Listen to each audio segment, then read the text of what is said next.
प्रभु श्री राम अपने गुरुजी से पूछते हैं, ऋषि आश्रम सी कोई पुण्य थली। गुरुदेव, ये आश्रम तो है, लेकिन ऐसा मुझे महसूस हो रहा है यह बहुत पुण्य स्थली है। स्थान स्थान की महिमा होती है, स्थान स्थान की महिमा होती है। जहां महत्पुरुष आते हैं, चरण रखते हैं, वो भी स्थान पूज्य हो जाता है, और जहां से छोड़ करके चले गए वो भी पूज्य है, और 1000 वर्ष बाद कोई महत्पुरुष वहां आएगा वो भी स्थान अभी से पूज्य है, अभी से पूज्य है। ऐसे एक बार नंदी के साथ शंकर जी और पार्वती जी दोनों लोग चले जा रहे थे, तो नंदी को रोक करके भगवान शंकर उतरे नंदी से, और उतर करके पूरब दिशा में लेट करके दंडवत प्रणाम किए। प्रणाम करने के बाद आए, नंदी पर बैठे और बैठ करके चल दिए। तो पार्वती मैया कुछ पूछी नहीं, बोली होगा कोई।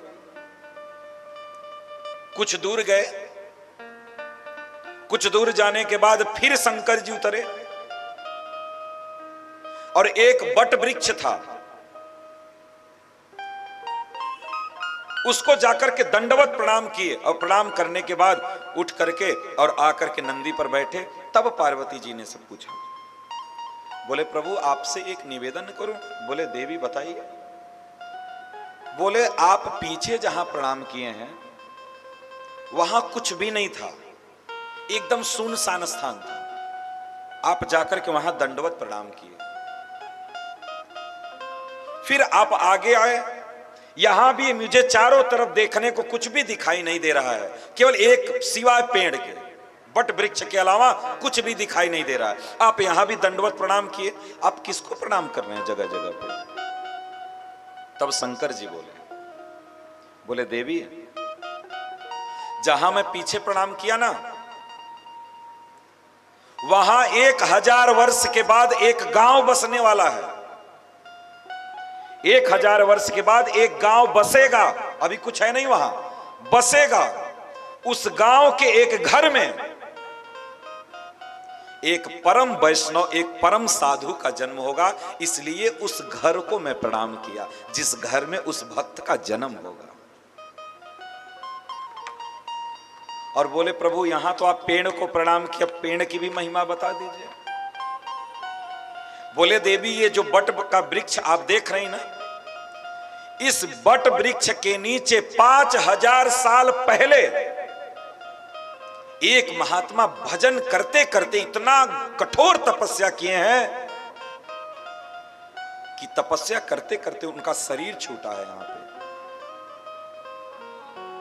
इसलिए यह स्थान प्रणाम करने की योग्य है। किसी महात्मा ने यहां आकर के भजन किया है, इसलिए इस पेड़ के नीचे भजन किया।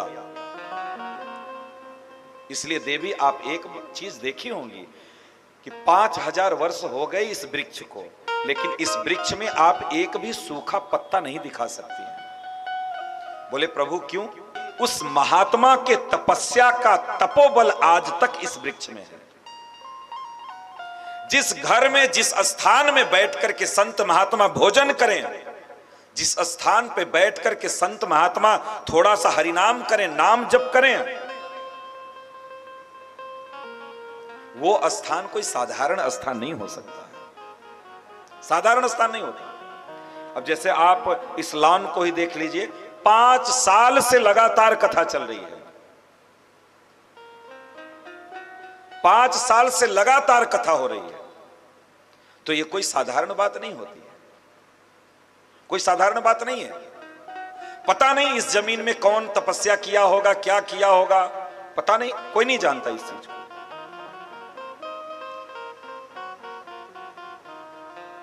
वो जमीन खाली हुई, फिर उसमें लॉन बना, और पुनः उसमें भजन हो रहा है, संत महात्मा आ रहे हैं, लोग प्रसाद पा रहे हैं, भगवान की चर्चा हो रही है, कीर्तन हो रहा है। ये छोटी बात नहीं है, छोटी बात नहीं।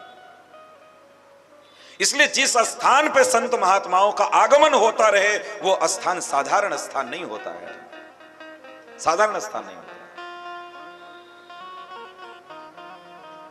आगमन तो कहीं भी हो सकता है, बहुत सारे लॉन है, बहुत जगह है, इसलिए इस पे हमें नहीं जाना चाहिए। बस हम लोग ये जानना चाहिए कि जिस स्थान पे भगवत चर्चा होती है वो स्थान साधारण नहीं होता है। क्यों? क्योंकि भगवत चर्चा सुनने के लिए देवता आते हैं, गंधर्व आते हैं, ऋषि मुनि आते हैं, रूप बदल बदल करके आते हैं और उस स्थान पर बैठ करके भगवत चर्चा का रसास्वादन करते हैं, भगवत चर्चा को श्रवण करते हैं, सुनते हैं। इसलिए वो कोई साधारण स्थान नहीं हो सकता, कोई साधारण स्थान नहीं हो सकता।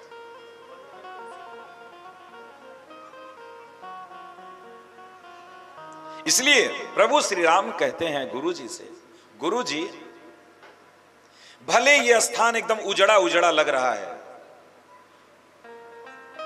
कुछ भी नहीं है, घास फूस जमी हुई है, एकदम टूटी फूटी झोपड़ी है, लेकिन मेरा मन कहता है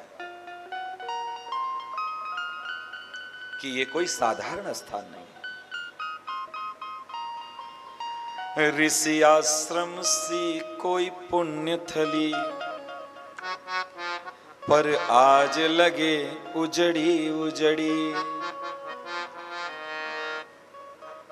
कह रहे हैं गुरुदेव मेरा मन कहता है कि ये जो स्थान है वो कोई पुण्य स्थली है, कोई पुण्य स्थली है।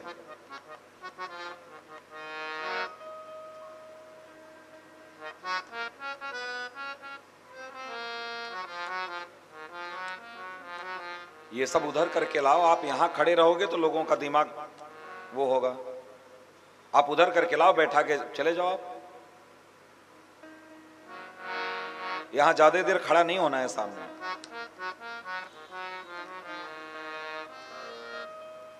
कहते हैं गुरुदेव ये कोई पुण्य स्थली है, यहां किसी ने तपस्या किया हो।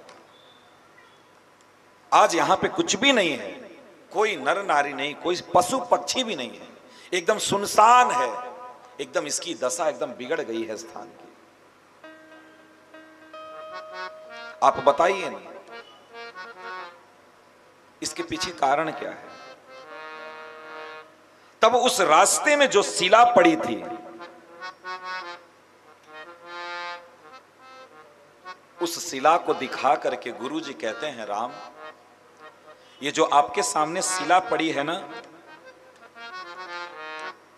ये शिला गौतम की नारी की है। गौतम की नारी अहिल्या सापवश शिला बन करके आपके चरणों की रज चाहती है। इस संसार में बड़े से बड़े लोगों का पतन होता है,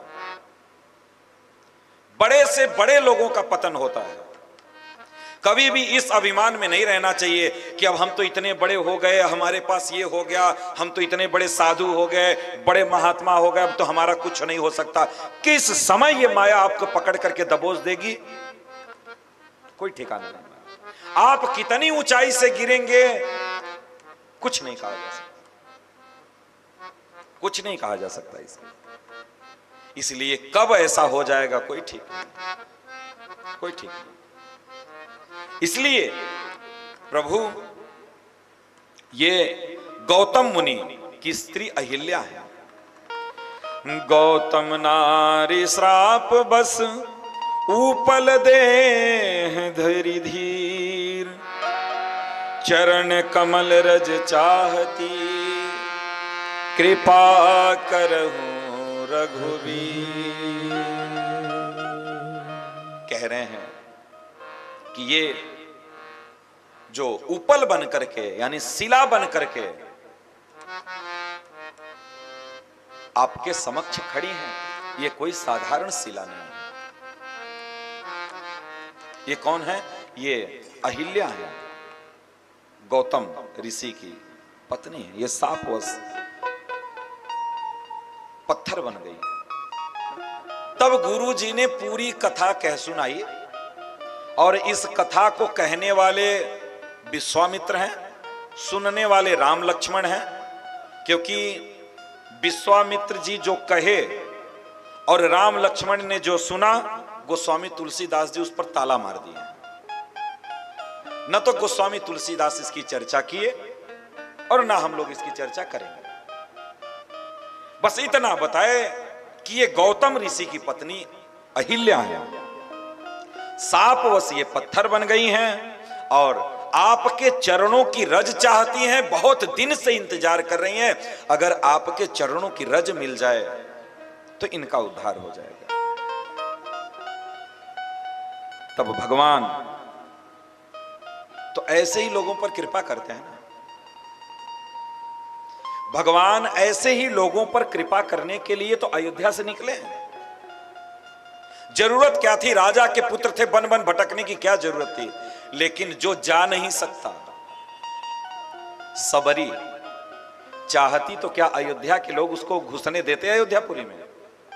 नहीं। अहिल्या क्या चाह करके भी शिला बनी और शिला रूप में क्या राम का दर्शन जाकर अयोध्या कर सकती थी? नहीं कर सकती, चाह करके भी नहीं जा सकती थी। जबकि राम का अवतार हुआ है, लेकिन भगवान सबको दर्शन सुलभ हो, इसलिए भगवान महल में न रहे, इसलिए भगवान 14 वर्ष तक वन में घूमे कि ये अवसर, हमारे स्वरूप के दर्शन का अवसर सब जीवों को मिले, सब जीवों को।